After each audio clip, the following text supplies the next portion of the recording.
Salut, c'est Rosef. Le 1er juin de cette année, je m'étais lancé comme objectif de partir de Rome pour arriver jusqu'à Jérusalem en faisant le pèlerinage à pied. Je suis producteur de musique électronique et je voulais composer une bande son pour tout ce voyage. La vie en a décidé autrement et comme c'est souvent écrit dans les vidéos YouTube, ça a mal tourné. Mais je vous explique comment ça a mal tourné. En arrivant sur l'île de Corfou, j'ai pris un ferry pour m'amener sur Igoumenitsa en Grèce et je devais partir pour arriver jusqu'à Athènes, sauf qu'en plein milieu du voyage, mon ticket n'allait pas jusqu'à là-bas, suite à une mauvaise interprétation très probablement de moi et de la personne au guichet. Ce qui fait que le chauffeur m'a demandé de payer 22 € en plus en cash, chose que je n'avais pas sur moi. Et je suis sorti du bus en prenant un sac qui n'était pas le mien. Je viens de me le dire, je sais. Malgré tout, même si je suis dépossédé de tout, à l'heure actuelle, je sais que toutes mes affaires sont loin, qu'il me reste avec moi une chemise, mon téléphone, un rechargeur, un pantalon et une paire de sandales, alors que je déteste porter des sandales. Une grande partie des gens pourraient se dire que je devrais y voir un signe de tout arrêter, mais je pense le contraire. Je pense que je suis exactement à l'endroit que je dois être. Si vous réfléchissez bien, Rome et Jérusalem sont deux villes saintes. Et l'idée et la perspective d'un voyage et d'un pèlerinage aussi, entre guillemets, grandiose que celui que je m'apprêtais à faire, ne tend pas à m'amener vers une île qui est connue pour sa débauche. Malgré tout, j'y suis. Et avec un peu de ressources et une foi indéfectible, je suis allé toquer à toutes les portes des hôtels jusqu'à en trouver un qui m'accorde un travail de saisonnier en tant que garçon de plage.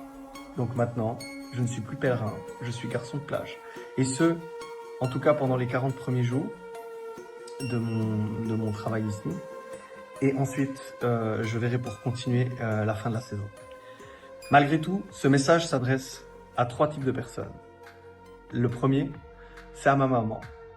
Maman, je veux que tu saches que je rentrerai pas tout de suite à la maison et que j'abandonnerai pas le plan que j'ai dit que j'allais faire. Je veux que tu saches que je vais bien, que j'ai un excellent coloc dans la chambre d'hôtel dans laquelle on m'a affilié pour travailler ici. Et que de toute évidence, je sais que Dieu est avec moi, maman, il ne faut pas que tu t'inquiètes. Et je pense être exactement, encore une fois, comme je l'ai dit, à l'endroit exact où je dois être. Mykonos est pour beaucoup de monde une île pleine de tentations. Et je pense qu'une grande partie de mon parcours, pour pouvoir le continuer, va faire que je vais devoir me battre contre des choses qui sont à l'intérieur de moi et que je vais devoir vaincre ici, sur cette île, pour pouvoir continuer de manière plus pure mon voyage jusqu'à Jérusalem et ainsi atteindre le mont des Oliviers avec un cœur qui, j'espère, sera délesté de toute tentation. Maintenant, pour tout ce qui est du côté musical, pour tout ce qui est du côté vlog, je vais continuer à faire des vlogs où je vais continuer à raconter mon histoire.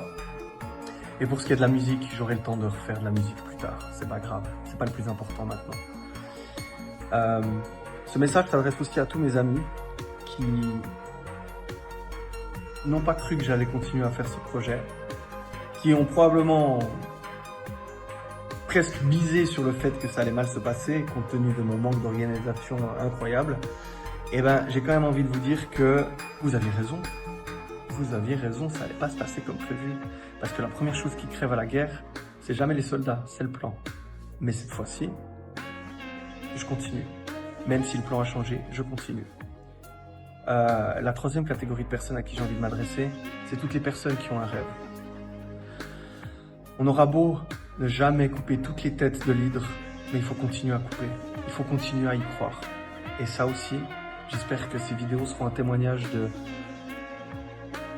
d'une foi indéfectible, d'une motivation sans faille, et aussi d'une culture de la remise en question. On aura mille et une occasions de tout le temps tout arrêter, et je crois que c'est celle où on s'autorise à continuer qui fait qu'on reçoit la récompense à la fin. Je vous remercie d'avoir écouté mon histoire et je me réjouis de pouvoir commencer ce travail. On est aujourd'hui le 21 juin, demain soir, et de continuer à pouvoir discuter avec vous sur comment est-ce que les choses vont se passer. Je vous remercie aussi pour ceux qui m'ont aidé plus ou moins financièrement.